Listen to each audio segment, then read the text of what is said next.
আমাদের গফরগাঁও, যাকে ডাকাতের দেশ বলা হয়, ঠিক ঠিক না? গফরগাঁও ডাকাতের দেশ ছিল না। গফরগাঁও ছিল স্বাধীনতাকামী দেশ। ওই অঞ্চলের লোকরা ব্রিটিশের পরাধীনতা স্বীকার করে নাই, কখনো করে নাই।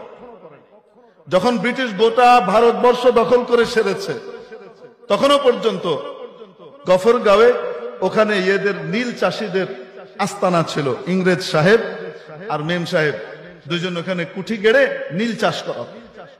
আমাদের দরকার ধান চাষ, আমাদের দরকার ফসল চাষ, ওরা করা তো ওদের স্বার্থে নীল চাষ। এখন ওখানকার চাষিরা করবে না, ওরা পাইক পেয়াদা বরকন্দাজ দিয়ে মারধর করে এদেরকে দিয়ে এই কাজগুলা করাতো, বাধ্য করত। এক পর্যায়ে গফরগাঁওয়ের মানুষ পরামর্শ করলো, মরলে মরাম, মাইরা মরাম। সিদ্ধান্ত নিল কি, মরলে মরাম, মাইরা মরাম, হুদা মরতাম না। বুঝতে পেরেছেন? তারা করলো কি, সকলে মিলে ঐক্যবদ্ধ হয়ে, ওদের কাছে তো গুলি, সমরাস্ত্র, বন্দুক ইত্যাদি রয়েছে ইংরেজ কুঠির কাছে, আর এদিকে এদের কাছে কিছুই নাই। কি আছে?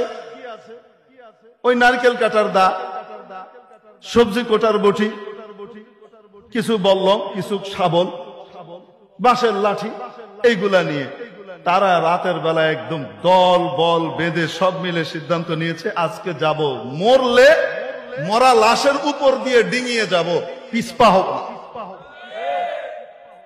যখন তারা আক্রমণ করেছে এই জালিমদের কুঠি, দখলদারদের কুঠি, তখন ওরা ওইখান থেকে গুলি ছুড়েছে। শয়ে শয়ে মানুষ মারা গেছে।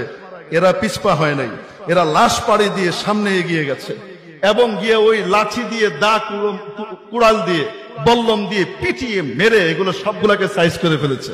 বন্দি করেছে শেষ বড় শয়তান দুইটাকে, ইংরেজ সাহেব আর ওই মেম সাহেব। এটাকে মেম সাহেবটা ছিল বড় শয়তান,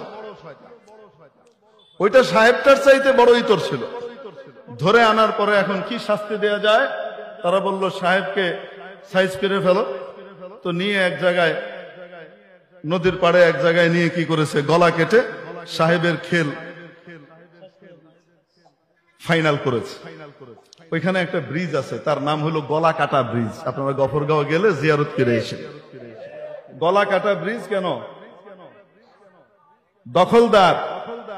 দখলদার হানাদারের গলা কাটা হয়েছিল এখানে, ঠিক কি ঠিক না? তো বলছিলাম যে এই যে ধরেন, মুসলমান কখনো এইভাবে দখল করে না, যার কারণে রোহিঙ্গারা বাইরে এসে যারা